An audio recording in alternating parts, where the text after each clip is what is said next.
சற்று முன் கிடைக்கப்பெற்ற மிக மிக முக்கியமான செய்தி ஒன்று வெளியாகியிருக்கு. மூத்த அமைச்சர் துரைமுருகன் அவர்கள் சிறையில் அடைப்பா.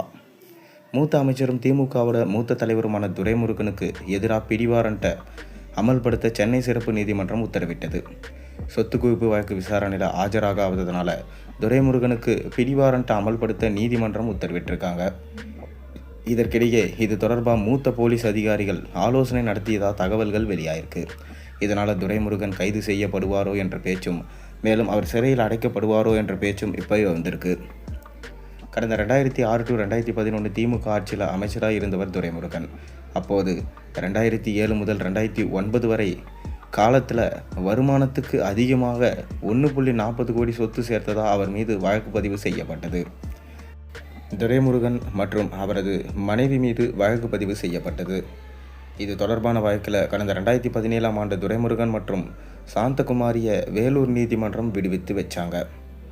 ஆனாலும் அதை தொடர்ந்து மேல்முறையீடு செய்து இந்த கோரிக்கையை ரத்து செஞ்சு, மேலும் துரைமுருகனை விடுவித்த வேலூர் நீதிமன்றத்தின் உத்தரவையும் ரத்து செஞ்சாங்க.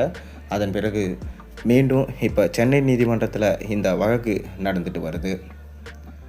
அதே நேரம் பார்த்திங்கன்னா, அமைச்சர் துரைமுருகன் பிடிவாரண்ட் போட்டு அவரை ஆஜர்படுத்த வேண்டும் என சொல்லப்பட்டதாம். ஆனாலும் இன்று வரை அவர் ஆஜராகாததனால அவர் மீது கைது நடவடிக்கை மேற்கொள்ளப்படுமா என்கின்ற மிக முக்கியமான விஷயமும் இப்போ வெளியாகியிருக்கு. அவரை சிறையில் அடைக்க அனைத்து விஷயங்களும் இப்போது மேற்கொள்ளப்பட்டு வருகின்றது.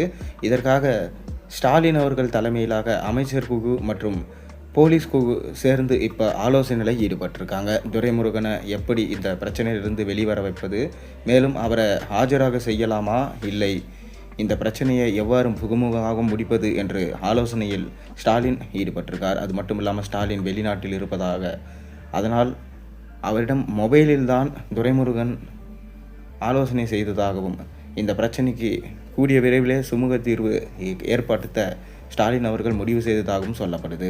ஆனாலும் அமலாக்கத்துறை சார்பில் இதை விடுவதாக தெரியவில்லை. கண்டிப்பாக அவரை சிறையில் அடைக்க வேண்டும் என ஒரு பக்கம் வலுத்து கொண்டு தான் இருக்கிறது.